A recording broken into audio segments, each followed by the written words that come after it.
Hola, bienvenidos a la parte 5 de tipos de sé desde el principio. Hoy toca ver la impersonalidad refleja o reflexiva o la impersonalidad con sé. Ya recuerdo, igual que hemos hecho los vídeos anteriores, que si no has visto la parte 1, 2, 3 y 4, es recomendable que empieces por ahí porque vamos avanzando y construyendo según lo que ya se ha visto. Entonces aquí van a salir conceptos que no explico porque ya se han visto previamente en los vídeos anteriores. Por tanto, te recomiendo que acudas allí. Dejo aquí arriba el enlace a la lista de reproducción de sintaxis dentro de la cual está esta serie. Más adelante pues pondré también el vídeo 1 para que a partir de ahí vayas viendo. En las descripciones de cada vídeo aparecen los enlaces a los demás. Bueno, un pequeño índice, porque esto va a ser rápido, que es la impersonalidad. Vamos a empezar por ahí y viendo los tipos. Vamos a centrarnos posteriormente en la impersonalidad con sé.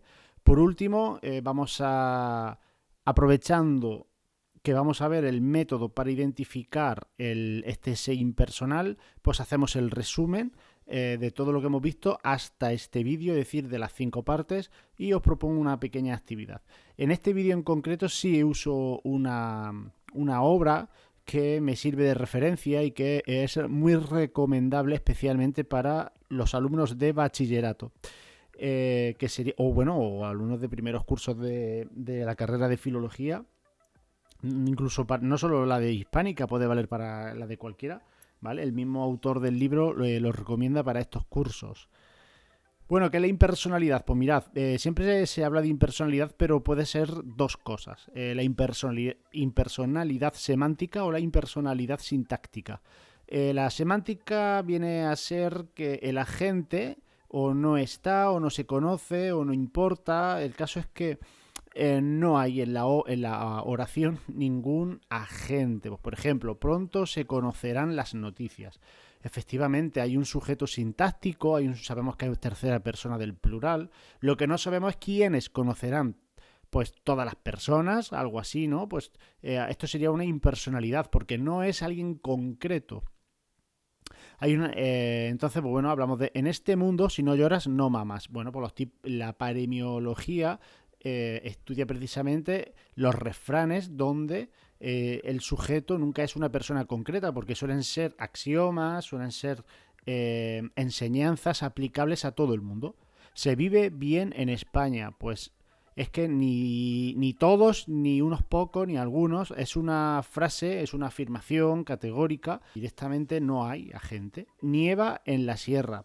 Aquí directamente sí podemos decir, sin probabilidad de equivocación, que no hay agente. Todavía se vive bien en España, podríamos decir las personas, pero claro, ya sabemos, habrá personas que sí, habrá personas que no. Como vemos aquí, aunque podamos hablar de tercera persona del singular, del plural, segunda persona, en si no lloras, no mamas, lo que estamos viendo es que semánticamente no hay un agente. Yo no puedo decir que sea Antonio, Pepito, los de Madrid o los de Barcelona. O sea, no son personas concretas. Por tanto, no hay un agente concreto, no hay un agente con referente. Bien, entonces hay otro tipo de impersonalidad, que sería la sintáctica. ¿Qué significa eso? Pues que precisamente en estas son en las oraciones en las que no hay un sustantivo que concuerda con el verbo. Aquí es donde están el tipo de sé impersonal, que a nosotros nos interesa. Porque, como vemos en las oraciones de impersonalidad semántica, puede ser que haya alguna oración que sí tenga un sujeto. Si tú no lloras, no mamas, pero eso no es tú como receptor, sino cualquier persona. Precisamente no se ponen pronombres porque lo que buscamos es la impersonalidad. Queremos generalizar, etcétera. Pero, como digo, el verbo sí tiene una tercera persona del plural o una segunda del singular. O tercera del singular. Bueno, pero ¿qué ocurre con la sintáctica? Que directamente lo que no hay es un sustantivo. Ya no es que no haya un agente, es que no hay un sustantivo.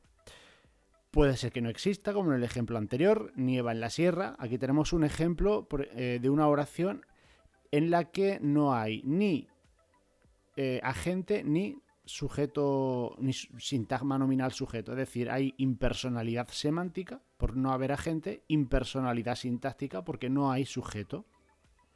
Y ya hemos estudiado en clase, seguramente, si estáis viendo este vídeo, que no es que haya un sujeto omitido o tácito o implícito. Aquí directamente es que no hay, ¿de acuerdo? No es que no lo he dicho y está omitido pero lo puedo restituir, es que no hay. Entonces la impersonalidad sintáctica es, como digo, no existe ese sustantivo, pero es que además no es recuperable. Es decir, ni la morfología verbal me lo permite, porque la tercera persona del singular, que es la forma en la que va a estar el verbo, no es siempre pues indicio de una tercera persona, de un él o de un ella, sino que precisamente es la forma del verbo que utilizamos para la impersonalidad, vamos a decir total, ¿vale? La impersonalidad total, o tampoco va a haber unos deícticos, un este o aquel o lo que sea que pueda aparecer por ahí como algún tipo de complemento, indicándonos de alguna forma que hay un agente o un sustantivo omitido. Por tanto, ¿qué es la impersonalidad sintáctica, que es la que a nosotros nos interesa hoy aquí? El primero, que no hay un sustantivo sujeto porque no existe, como nieva en la sierra, o que pudiendo existir remotamente no lo podemos recuperar. Ni la morfología del verbo nos lo indica, ni los deícticos nos lo puede indicar. Entonces, si decimos, por ejemplo, se vive bien en España, ese ejemplo que aparece en la impersonalidad semántica, que también es sintáctica. Bueno, pues en ese caso, se vive bien en España, obviamente las personas viven, y se refiere a que hay personas que viven bien en España, ¿no? Pero, como hemos dicho antes, no podemos recuperar quién vive, porque es una frase que no tiene a nadie a quien se le pueda aplicar. Es decir, el se vive bien en España, tal cual está expuesto ahí, podríamos decir, no, es que está generalizando ya, pero es que no, tampoco es una generalización, ¿de acuerdo? Tampoco es, ni siquiera es la mayoría de la gente, que sería generalizar. Por supuesto, no es toda la gente, aquí hay gente que vive mal. Tampoco se puede decir se vive que poca gente, entonces no se diría una frase como esta. No sé si espero que se entienda, vamos. La clave aquí está, por tanto, que no se puede restituir, no se puede recuperar, que directamente podemos decir que no existe. En nieva en la sierra sí se puede decir que no existe. Se vive bien en España. No es tanto que no exista, porque se refiere a seres humanos, pero no se puede recuperar. No hay con claridad un referente. Vamos a ver concretamente estas frases como estas, ¿no? Las de se vive bien en España. Impersonalidad sintáctica y semántica son, digamos, el rasgo principal de la impersonalidad con se, como hemos visto aquí, ¿vale? La impersonalidad con se implica impersonalidad tanto sintáctica como semántica y además el agente arreferencial, es decir, no hay un referente o está muy generalizado, ahí pone generalizado, ¿vale? O sea, no hace referencia a un ente concreto, por tanto, en Se vive bien en España sería prácticamente arreferencial. No podemos señalar a un grupo de personas a quien hace referencia a esa frase, porque es como he dicho antes, una afirmación absoluta que implica que no podemos señalar a un grupo, ¿vale? Que es una afirmación que se puede aceptar o no. Bueno, podemos ver aquí los tres casos principales en los que se da este tipo de impersonalidad. Verbo intransitivo. Vivir, un verbo intransitivo, no tiene complemento directo, ¿vale? Si hay algún estudiante de griego, por ejemplo, pues a lo mejor podríais pensar en vivir la vida, ¿vale? Pero como acusativo interno que se llama. Bueno, pues podríamos aceptar eso, pero canónicamente hablando, académicamente hablando, es un verbo intransitivo. Y los verbos intransitivos pueden ser impersonales. También los verbos copulativos con un atributo pero que no tiene sujeto, igual que ocurre con el se vive bien en España, pues también se puede convertir en impersonal con se. Ahí tenemos el ejemplo. Se es feliz en ocasiones. Por tanto, ahí tenemos un feliz que no se puede aplicar a un grupo concreto, ¿vale? Porque a todo el mundo se le puede aplicar. A lo mejor hay gente que nunca es feliz, hay gente que siempre es feliz, hay gente que no sabe lo que es la felicidad, aunque lo sea. Quiero decir que esta es una frase absoluta que se dice pues como para quedarte a gusto, ¿no? Cuando quieres decir algo que parece muy interesante o muy pensado, pues aquí lo tenemos. Se es feliz en ocasiones. No hay mucho más que comentar. Hay un verbo copulativo, un atributo, pero no hay sujeto. Por otro lado, tenemos un verbo transitivo con complemento directo de persona. Se recibió a los jugadores con aplausos, ¿de acuerdo? Vemos la que es de persona porque tiene una preposición a.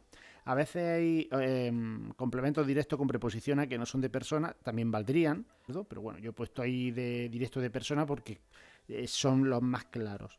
Se recibió a los jugadores con aplausos. Pues ahí, como digo, tenemos eso. Pero ¿qué pasa si le quitamos la preposición a? Si le quitamos la preposición a, lo que encontramos es lo que viene debajo. Se recibieron los jugadores con aplausos. Se recibieron, ¿de acuerdo? Plural, porque los jugadores con aplausos, o sea, los jugadores sería el sujeto en ese caso. Por tanto, la preposición a, que es lo que hace que un sintagma nominal de persona se convierta en complemento directo, si le quitamos la preposición ya no puede ser complemento directo y por tanto se ha convertido inmediatamente en sujeto. Y entonces hay que buscar la concordancia y ahí estaríamos hablando de una pasiva refleja. Haciendo un repasillo rapidísimo de esta diapositiva, ¿vale? Lo voy a repetir dejando muy claro lo que los alumnos tienen que tener claro. Primero, cuando hablamos de impersonalidad con se, ocurre que no tenemos un agente y no hay un sustantivo que concuerde con el verbo. Porque, vale, pues si nos vamos al vídeo de la pasiva refleja, podemos ver, por ejemplo, que puede haber un sujeto que sea paciente y por tanto no hace la acción, ¿vale? Sino que la recibe. Es decir, en este caso no hay ni agente ni sujeto, ¿vale? Del tipo que sea. Eso por un lado. Y en segundo lugar, es que no se puede tampoco recuperar por ninguna marca ni morfológica ni deística de la oración. Por tanto, no hay. Se puede sugerir, es decir, alguien tiene que vivir, alguien tiene que ser feliz, pero no se puede recuperar, ¿vale? Por eso se dice que se sugiere un agente arreferencial. Vale, decir, alguien tiene que hacer eso, pero no tenemos el referente. O está generalizado, ¿de acuerdo?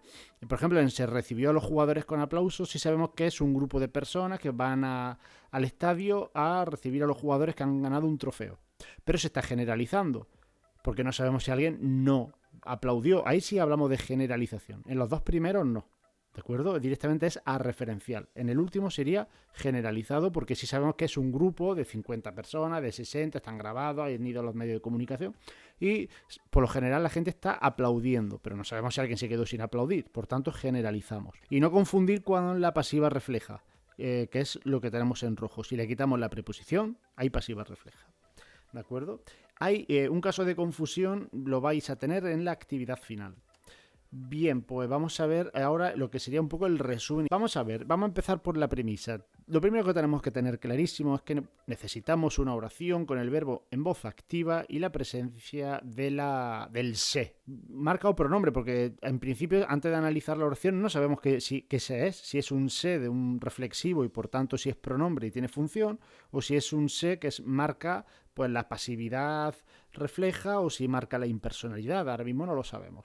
Por tanto, hay un se y tenemos un verbo en voz activa. Y entonces buscamos el sustantivo que pueda concordar. ¿Cómo lo descubrimos? Hacemos la transformación morfológica para comprobar. ¿Qué significa eso? Por si alguien está perdido.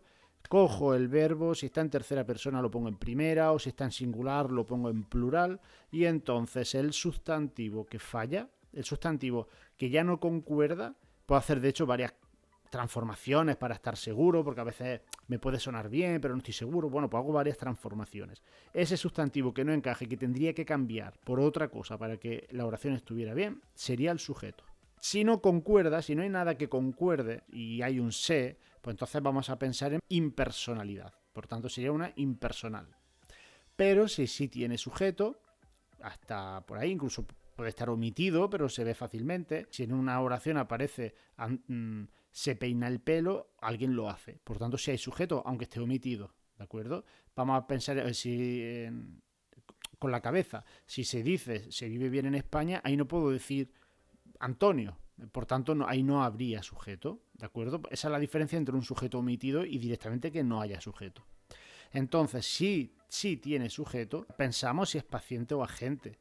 Si es paciente, como hemos dicho, será pasiva refleja, y si es agente, este sujeto, será reflexiva si la acción recae sobre sí mismo, y en las oraciones plurales puede ser que sea recíproca, si la acción recae sobre otro, digamos, otro ente que está dentro del sujeto. Esto no lo voy a explicar ahora porque lo vimos en la parte 4 de esta serie de vídeos. Cualquier duda, si he hablado muy rápido, se le da al pause y se puede ver la pantalla con los pasos que tenemos que seguir para identificar este tipo de SE. Pero os voy a dejar una actividad para que lo penséis, ¿vale? Si tenemos en cuenta los 3 puntos que hay aquí arriba, que recomiendo pues memorizarlos antes de hacer la actividad, si llegamos a esta actividad, habría que intentar contestarla sin mirar, claro, porque esto no se trata de mirar vamos, lo podéis mirar, pero de lo que se trata es de memorizarlo, intentar recordar los, digamos, las condiciones para la impersonalidad con se, de modo que yo vea esta frase y pueda saber si está bien o mal. Yo he puesto que por qué no estaría bien, ya directamente he dicho que no está bien, pero a mí lo que me importa es por qué no está bien. ¿De acuerdo? Entonces hay que recordar esas condiciones. Bueno, pues esto sería todo. Y si no ha quedado algo claro, pues se puede comentar en la caja de comentarios. Así que nada, me despido. Nos vemos en el siguiente vídeo con la parte 6, que es el falso se. Lo veremos. Así que nada, hasta pronto.